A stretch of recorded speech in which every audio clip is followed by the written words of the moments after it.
the creepiest true stories history tried to bury. A wedding turned into a mass grave. And no, it wasn't a metaphor.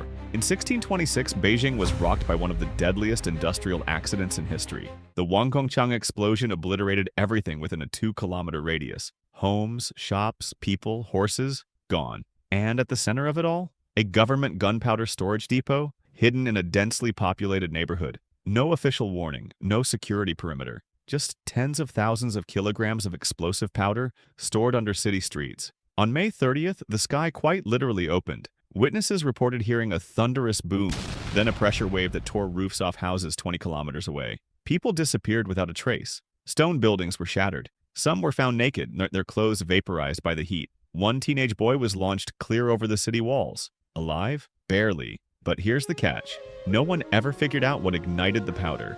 Natural heat? Sabotage? A curse? The Ming Dynasty kept the details quiet. Too quiet. Some believed it was divine punishment. Others whispered about enemies from within. Over 20,000 dead, and no one saw it coming. Imagine surviving a shipwreck, only to be eaten by the people who saved you. That's exactly what happened in 1884, aboard the yacht Mignonette. A small English vessel meant for short coastal trips, not transoceanic travel, was purchased in Australia and foolishly sailed all the way to England. Bad weather struck near the Cape of Good Hope. The yacht was destroyed, leaving 4 men adrift on a tiny lifeboat in the middle of the South Atlantic. After 2 weeks without food or fresh water, the cabin boy, Richard Parker, just 17 years old, fell unconscious from dehydration. The other 3 made a decision. They killed him and ate him. Days later, they were rescued and returned to England, where the trial that followed shocked Victorian society. The captain, Dudley, argued that it was a necessity. The boy was dying and they had to survive. But the court ruled otherwise. Necessity was not a defense for murder. Dudley and his first mate were convicted. The phrase, "the custom of the sea," became infamous. But here's the creepy twist. This exact scenario had been written in a novel 40 years earlier by Edgar Allan Poe, including the name of the victim, Richard Parker. Coincidence? Premonition? Or just the worst prophecy ever published? What happens when a crowd panics? In a crypt? In 1903, at the Shiloh Baptist Church in Birmingham, Alabama, one of the worst stampedes in U.S. history took place. Not in a stadium, but inside a church. More than 3,000 people had packed the church for a visiting bishop's sermon. The place was sweltering hot, standing room only and full of restless children and adults fanning themselves with folded papers. Then came the trigger. Someone misheard the word fight as fire. A single voice screamed, "Fire!" and chaos erupted. There were only 2 staircases. People rushed for the exits, trampling each other in the narrow corridors. Some were pushed down the stairs and crushed.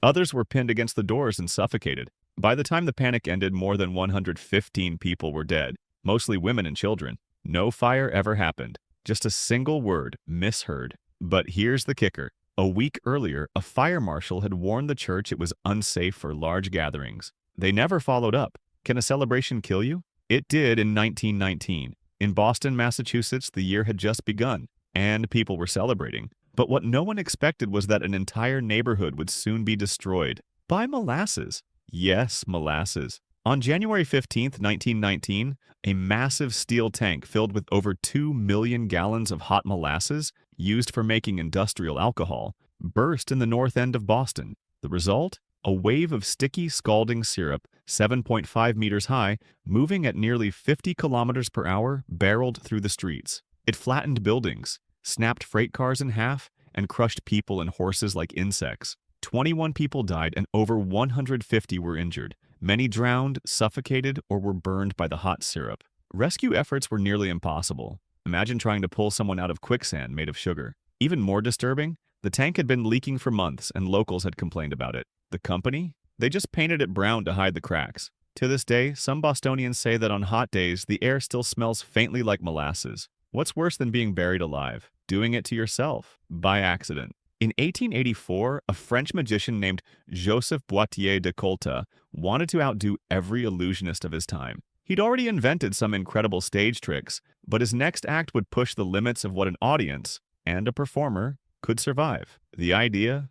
Be buried alive in front of a live crowd and escape. A custom-built coffin was designed with a secret latch, and Joseph practiced the routine dozens of times. It worked perfectly every time, until the night of the show. Mid-performance, he was lowered into the coffin and sealed shut. The crowd watched in breathless suspense. but instead of reappearing on stage, the lights flickered and nothing happened. After a full minute of silence, people thought it was part of the act. After 2 minutes, some began to laugh nervously. At the 4-minute mark, stagehands realized something had gone wrong. They rushed to open the coffin, but the hidden latch had jammed. Joseph had panicked, using up his oxygen faster. When they finally got it open, he was unconscious and not breathing. He was declared dead backstage, mid-show. The audience thought it was all part of the illusion, until a second magician appeared and announced, "The performance is over." Could a haircut lead to a massacre? In 1764, it did. France, 18th century. A small rural province called Gévaudan was plagued by something no one could explain,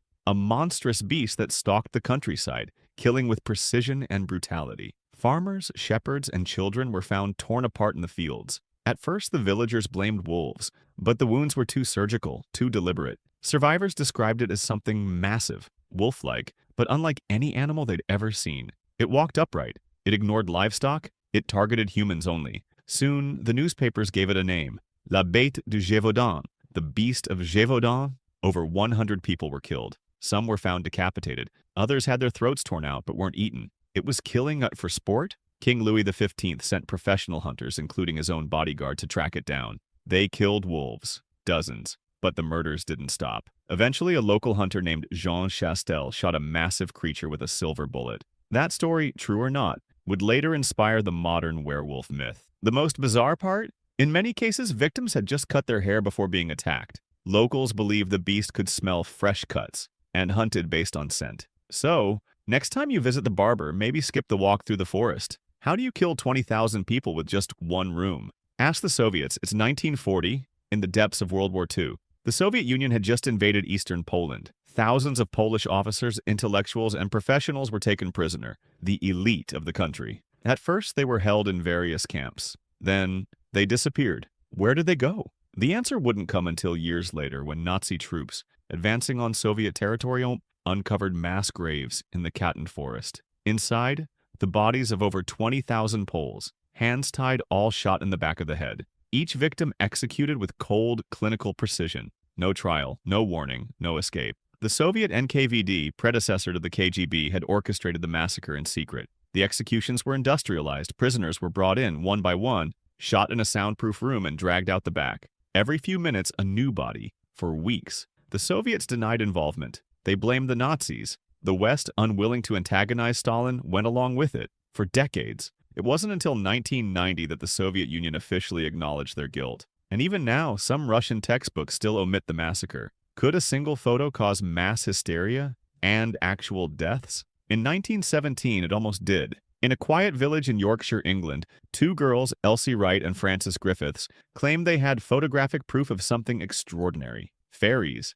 Yes, actual tiny flying humanoids caught on camera. Their photographs, later known as the Cottingley Fairies, showed the two girls smiling next to winged beings in a forest. The photos went viral by 1917 standards. Even Sir Arthur Conan Doyle, creator of Sherlock Holmes, was convinced they were real. He published articles defending the photos, calling them a sign of the unseen world. And people believed. Hard. Crowds gathered at the site. Spiritualists declared the forest sacred. Children tried to find the fairies and got lost in the woods. Some were injured. One died of exposure. The mass belief became so intense that schools had to shut down nearby because students refused to stop talking about fairy sightings. It took over 60 years for the truth to come out. In the 1980s, Elsie and Frances, now elderly, finally admitted they had cut out cardboard fairy shapes and propped them up with hat pins. It was all fake. And yet, Frances insisted that one photo might still be real. To this day, some people believe her. Today, you saw that some of the most bizarre, disturbing, and unbelievable events in history